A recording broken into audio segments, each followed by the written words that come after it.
కష్టపడ్డ వారిని గుర్తించి పార్టీ పదవులు ఇస్తుందని కాంగ్రెస్ నిజామాబాద్ జిల్లా అధ్యక్షుడు మానల మోహన్ రెడ్డి, కాంగ్రెస్ నగర అధ్యక్షుడు కేశవేణు అన్నారు. బుధవారం కాంగ్రెస్ జిల్లా కమిటీ కార్యాలయంలో ఇటీవల నూతనంగా పీసీసీ ప్రధాన కార్యదర్శిగా నియమించిన రామ్ భూపాల్ కు క్రమశిక్షణ కమిటీ సభ్యుడు రామకృష్ణను సత్కరించారు. ఇందల్వాయిలో డబుల్ బెడ్రూమ్ ఇళ్లను రూరల్ ఎమ్మెల్యే భూపత్ రెడ్డి పరిశీలించారు. లబ్ధిదారుల సమస్యలను త్వరలో పరిష్కరిస్తానని హామీ ఇచ్చారు. నగరంలోని ముబారక్ నగర్, వివి నగర్లో గల సాయిబాబా ఆలయంలో గురువారం సందర్భంగా rural MLA doctor Bhupath Reddy ప్రత్యేక పూజలు చేశారు. ఈ సందర్భంగా ఆలయ అర్చకులు, నిర్వాహకులు ఘన స్వాగతం పలికి ప్రత్యేక పూజలు చేసి సన్మానించారు.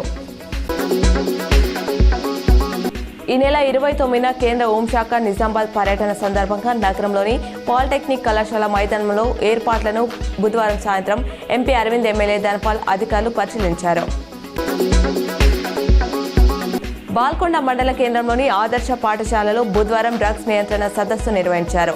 ICDS supervisor Ramadevi, SI Naresh, principal Srinivas తదితరులు పాల్గొన్నారు.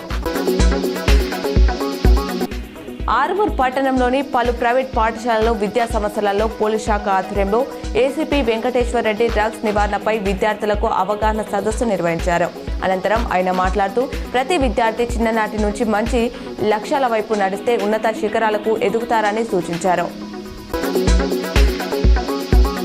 సముద్ర మట్టానికి 11,000 అడుగుల ఎత్తులో ఉన్న కేదార్నాథ్ ఆలయానికి వెళ్లే భక్తులు పెరుగుతున్నారు. అయితే గుర్రాల సాయంతో కొండపైకి వెళ్తున్న వృద్ధుల శ్వాస తీసుకోవడంలో ఇబ్బందులు ఎదుర్కొంటున్నారు. దీనికి సంబంధించిన వీడియోలు వైరల్ అవుతున్నాయి. అక్కడ గాలిలో తేమ ఉండడంతో పాటు ఉష్ణోగ్రతలు పడిపోవడంతో భక్తులు ఇబ్బందులు ఎదుర్కొంటున్నారు. రాష్ట్రంలో విద్యా వ్యవస్థను మరింత పటిష్టం చేయాలని సీఎం రేవంత్ అధికారులను ఆదేశించారు.